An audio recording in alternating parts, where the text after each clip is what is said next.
Hello there. And so another week, another car, it would seem, at this rate on the channel. Of course, a few days ago at this point, I did the Maserati vlog, wherein I took the Quattroporte out for a run and talked about some of the things that I'd had done to it. There was an interesting story about getting new brakes on that thing. Again, watch that video if you're interested. But one of the things I wanted to talk about in that vid was that I was thinking of getting a new car. And my considerations for a new car were pretty varied, pretty all over the place. In the end, one of the cars which I kind of talked about the most briefly, in effect, is the one that I've actually tried, to actually take a risk on. Even bigger risk than a Maserati, for sure. But I did more research into these before getting one. I asked around in the owners' forums what kind of issues people have had, what kind of worst case scenarios are there, what kind of pricing. I looked up some sourcing of parts online, check on the prices, and I considered it to be a legitimate enough risk to give it a try. And the car, as you'll probably be able to tell, is not a Mitsubishi Evo, which is one of the vehicles that I talked about in that video. This is actually the vehicle which is one of the biggest risks of them all, technically, a Bentley.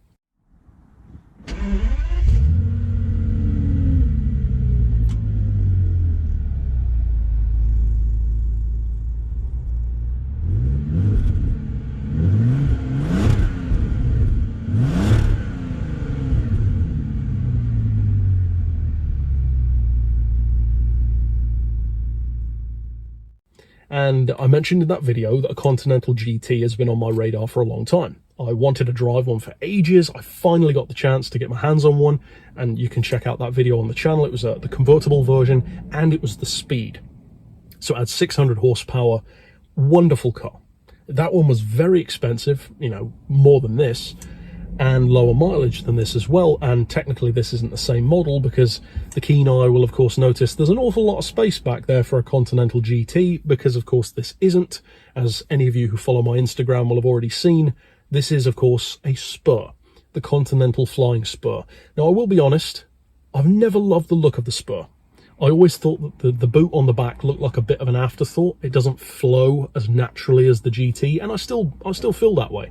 I do believe that the biggest drawback of this, apart from, worries on pricing and servicing, etc., is that it's not as sexy as the Quattroporte. I believe the Quattroporte is a sleeker, prettier car. It's lower, it's more purposeful looking. It has more of the wow factor, whereas the Bentley, to me, Bentley looks more like classy, it's more money, it's more power rather than sex appeal, which is fine, it's nice to change it up anyway, and it certainly has enough space in the back for anything. The boot as well is absolutely massive.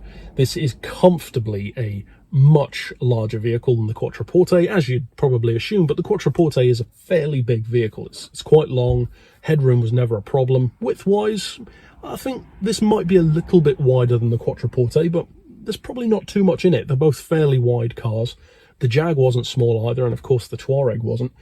In terms of what this can do, well, I'm going to get into a more conventional, official review of this in a couple of days when I do the Beards and Cars review, where I step back from it being my own car and look more into the objective side of the risks, etc., as I did with the GTC. And this is certainly not a car without its risks. The one that I've purchased is not without issues. It doesn't have any overt issues at the moment. It's just, the occasional scratch here. For example, it needs a new bulb on the driving light. Thankfully, it's not one of the xenons. It's one of the more yellowish conventional bulbs. Maybe even something that I'll end up doing myself. In terms of other stuff, it's mostly small cosmetic things here and there.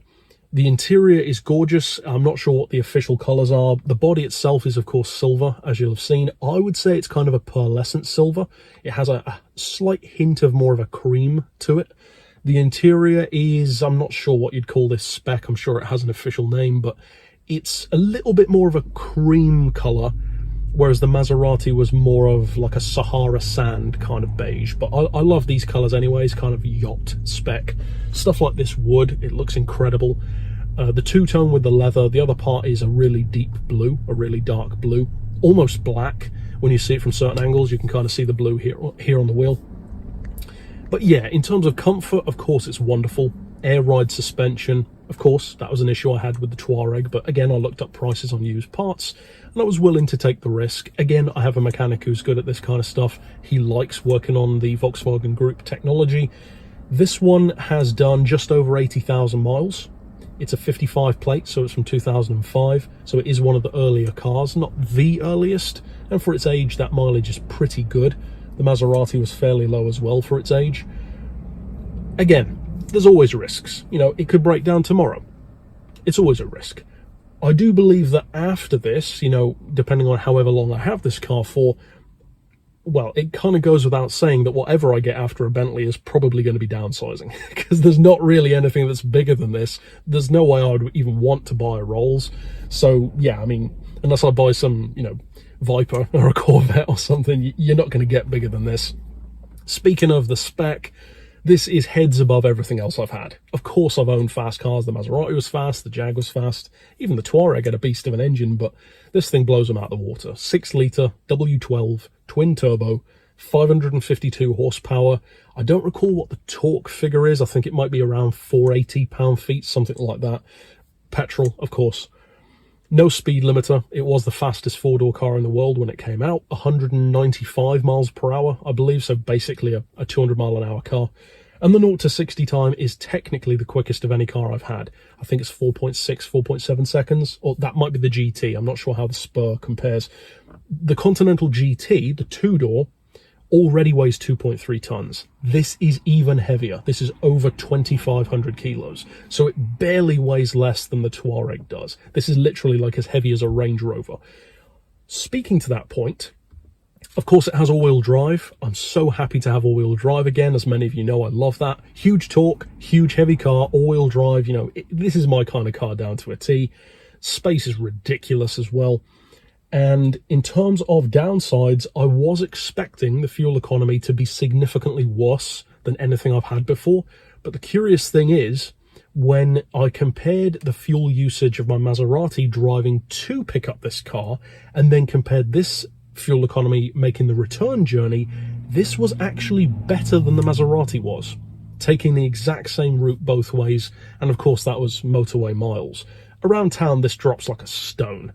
But so did the Touareg. You know, on the live miles per gallon, the Touareg would drop to like 4 when you pull away off the line, but it didn't hold that, obviously. I used to get 26 to the gallon out of that Touareg, 570 miles to a tank of diesel, and there are still Touareg owners who doubt me on that, and I did the fuel receipt checks, and it was true. This thing, I, according to the computer at least, averaged a similar amount, anywhere between 24 and 30 to the gallon, depending on the speed, and that was at anything up to like 70 miles an hour. I know there are some people who think it's sacrilegious to do 70 in a, you know, 550 horsepower Bentley, but I'm not looking to waste fuel. You know, just because I can have a Bentley doesn't mean I want to drink all the fuel on the planet. I almost take pride, in fact, in getting the best economy I can out of a car like this. I actually find that pretty fun to do.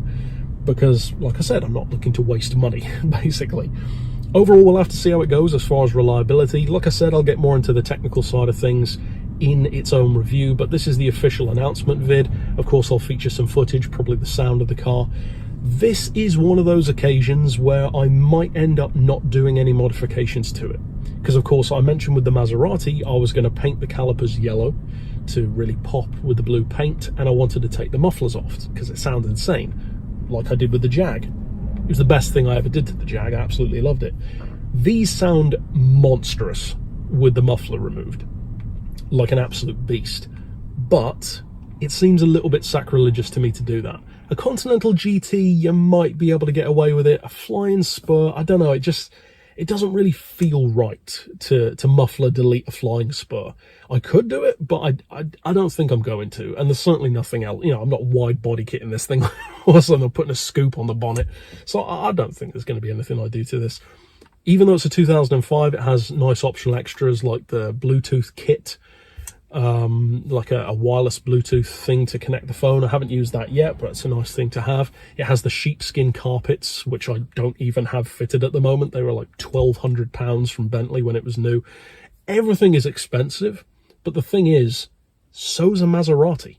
The Maserati, everything's expensive on that as well. So it's not like I'm necessarily taking that much more of a risk. In fact, if anything, this feels more like a tank. If this does turn out anything like my experience with the Touareg, then I believe most of any issues this will have will probably be electrical. Because with the Touareg, it was, battery related stuff. With the Touareg, the pump for the suspension went. We'll have to see how it goes with this one, but that's not crazy expensive. Nowhere near what you'd think it would be. The shocks are expensive. The air shocks are like $1,000 each.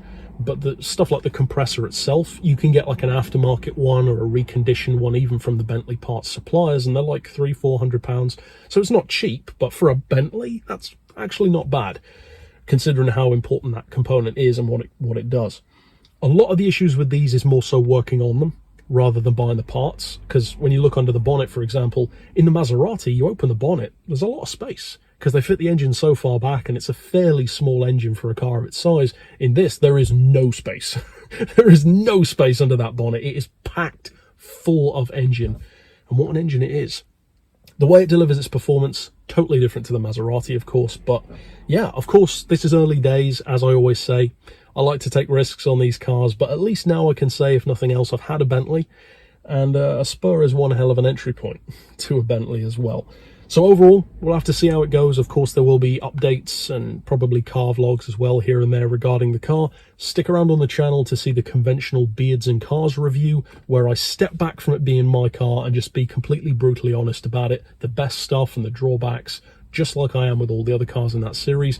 But yeah, you'll already tell me your thoughts down below. Doubtless there'll be people who are like, So yeah, put your comments down below.